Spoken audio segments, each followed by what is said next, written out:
Hi hello నమస్తే welcome back to my channel ఈ తరం కోడలు బారిస్టర్ పార్వతీశం. స్టోరీ చాలా బాగుంది కదా, పిల్లలకు పెద్దలకు అందరికీ నచ్చుతుంది కదా. మరి ఆలస్యం చేయకుండా కథలోకి వెళ్ళిపోదామా? మరి రండి లోపలికి పోదాము. ఇది చూపించడానికే మిమ్మల్ని ఇక్కడికి తీసుకువచ్చాను. లోపల ఒక తెర మీద కదిలే బొమ్మల నాటకం మనకి కనిపిస్తుంది, చాలా బాగుంటుంది అని లోపలికి దారి తీసి చెరొక టిక్కెట్టు కొని లోపలికి తీసుకువెళ్ళాడు. లోపలంతా చీకటిగా ఉన్నది. ఒకతను మాకు దీపము చూపించి మేము కూర్చోవలసిన చోటు చూపించాడు. మేము కూర్చున్నాము. మా పక్కన ఎవరున్నారో, లోపల ఎంతమంది ఉన్నారో ఏమీ కనబడలేదు. మాకు ఎదురుగా ఒక పెద్ద తెర, తెల్లనిది. దాని మీదను స్త్రీ పురుషుల ఛాయలు హావభావాలతో కదిలిపోతున్నాయి. కొంతసేపటికి ఇది ఒక నాటకము ఈ రూపంలో ప్రదర్శితమవుతుందని తెలుసుకున్నాను. ఆశ్చర్యచకితున్నైనాను. ఓ మాట మంతి లేకుండా, ఏ శబ్దమూ వినపడకుండా, మనిషి కనపడకుండా ఆ మనుషుల నీడలతోనే సుమారు 2 గంటల సేపు మాకు నాటకము ప్రదర్శించగలిగారంటే ఎంతో అద్భుతమో అనిపించింది. ఏమనడానికి మాటలు కనబడలేదు. మధ్యను మటుకు 1-2 సార్లు వెలుతురు వచ్చింది. ప్రదర్శనశాల అంతా కనపడ్డది. అది చాలా పెద్దది. అధమపక్షం 1000 మందికి పైగా స్త్రీ పురుషాదులంతా కూర్చొని ఉన్నారు. అందులో తారతమ భేదము ఉన్నదేమో అప్పుడు తెలియలేదు. ఇంతమందిని ఏ అల్లరి లేకుండా ఈ ఛాయా నాటకం ఆకట్టుకోగలిగిందంటే ప్రదర్శకులు ఎంత ప్రజ్ఞావంతులో అనిపించింది. మేము నాటకము చూడడము పూర్తి కాగానే నెమ్మదిగా లేచి బయటకు వచ్చాము. తెర మీద ప్రదర్శన సాగుతూనే ఉంది. వచ్చేవాళ్ళు వస్తూనే ఉన్నారు, వెళ్ళేవాళ్ళు వెళ్తూనే ఉన్నారు. మన ఊళ్ళోకి మళ్ళీ నాటకం పూర్తి కావడం, జనం పెద్ద గోల చేసుకుంటూ ఒకళ్ళనొకళ్ళు తోసుకుంటూ బయటికి రావడం పద్ధతి లేదిక్కడ. ఒక ప్రదర్శన కావడంతోటే ఆపకుండా మళ్ళీ ఒక ప్రదర్శన ప్రారంభమవుతుంది. అందుచేత ఎవరికి తీరిక అయినప్పుడు వారు వచ్చి లోపల కూర్చొని వారు ఏ రంగము దగ్గర నుంచి ప్రదర్శన చూశారో మళ్ళీ ఆ రంగము వచ్చే వరకు కూర్చొని బయటకు వెళ్ళిపోతున్నారు. అంతేగాని మొదటి నుంచి మళ్ళీ చూద్దామని ఎవ్వరూ అక్కడ కూర్చుండిపోరు. ప్రదర్శన జరుగుతున్నంతసేపు హాలంతా ఎంతో నిశ్శబ్దము. మన దేశంలో ఇలా ఉండడం అసాధ్యమా? న్యాయముగా తమరు చూడడం అయిపోవడంతోటే మన వాళ్ళు బయటకు వెళ్ళిపోతారని, కొత్తగా వచ్చిన వాళ్ళకు చోటు ఇస్తారని నేను నమ్మలేకపోయాను. వెంటనే వెళ్ళకపోతే మటుకు అడిగేవాడెవడు మనను? నాటకం బాగుంటే మరొక మాట చూడవచ్చు కదా. ఇంతమందిలో మననెవరు ఆనమాలు పట్టలేరు కదా. నాటకశాల యజమానికి అంతట్లో పోయేదేముంది అనుకునే స్వభావం మనది అనుకుంటాను. అప్పటికి సుమారు రాత్రి 8 గంటలవుతుంది. మేము రోడ్డు మీదకు వచ్చాము. ఏమండి, ఈ పూటకు ఈ పర్యటన ముగించి బసకు చేరుకుందామా అన్నాడు మా స్నేహితుడు. అదే మంచిదన్నాను. రోజంతా ట్రాములో కూర్చున్నా కొంచెము శరీరానికి ఇబ్బంది కలిగింది. బసకు చేరుకొని ఆ పూటకు భోజనాధికములు ముగించుకొని గుడ్ నైట్ చెప్పుకొని ఎవరి గదిలోకి వారు చేరుకున్నాము. నా గదిలో బట్టలు మార్చుకొని సుఖంగా పడుకొని నాటి దినచర్య అంతా ఒక మాటు సమీక్ష చేసుకొని నా స్నేహితుడు ఎంత మంచివాడు, తెలుగువాడైన వాడు నన్ను పలకరించనైనా లేదే. ఇతడు పాపము నా మీద దయతలిచి ఒకరోజు అంతా నాతో తిరిగి తనకు ఏ ఇబ్బంది లేనట్టు కాలక్షేపం చేశాడు.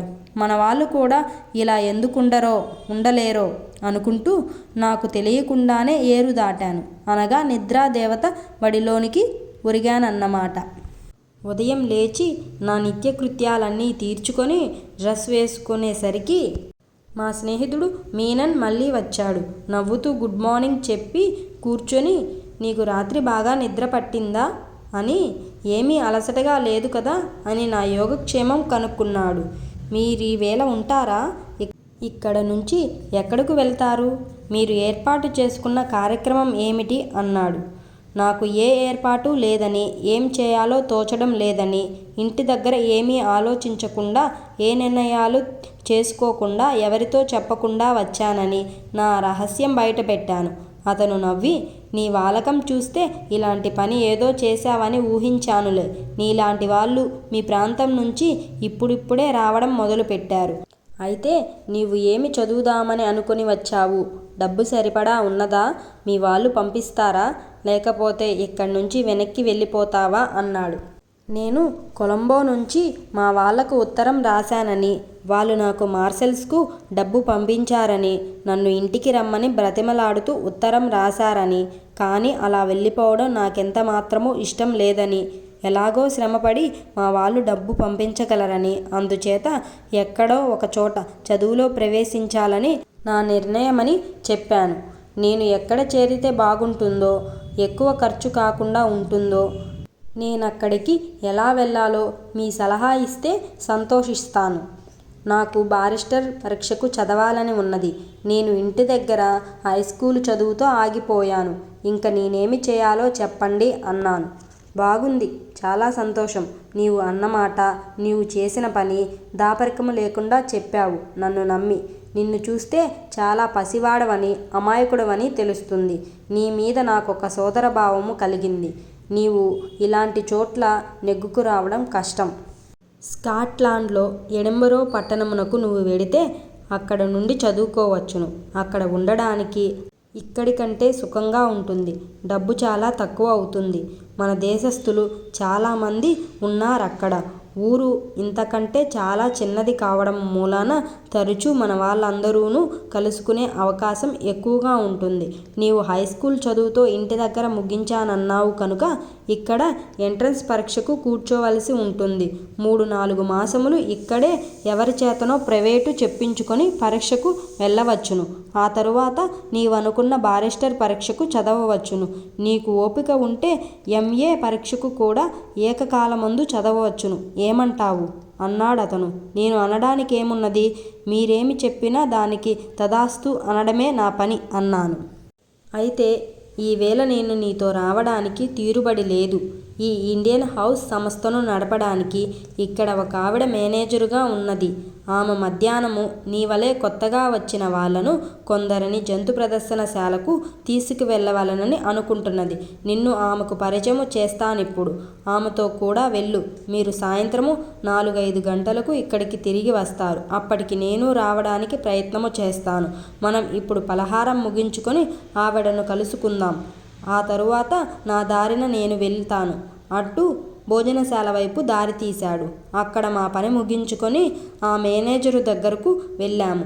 ఆమె నవ్వుతూ మమ్మల్ని ఆహ్వానం చేసినా ఆమెను చూస్తే మటుకు నాకు కొంచెము భయం అనిపించింది. గుండె ఒకసారి దడదడలాడింది. ఆమె సుమారు 50 ఏళ్ల వయస్సు మనిషి. బాగా లావుగా, పొడుగ్గా, గంభీరంగా కనపడ్డది. నా స్నేహితుడు నేను పలానా అని, నిన్న రాత్రే కొత్తగా వచ్చానని, ఇవాళో రేపో వెళ్ళిపోతానని పరిచయం చేశాడు. ఆమె కరచాలనానికి చేయి చాపి, మిమ్మల్ని కలుసుకోవడము చాలా సంతోషం. మీకు తొందర పని లేకపోతే ఇంకొక 4 రోజులున్నా ఇబ్బంది లేదు. ఈ ఊరు అందాలన్నీ చూడవచ్చును. లేక ఇక్కడనే ఉండి చదువుకున్నా చదువుకోవచ్చును అంది.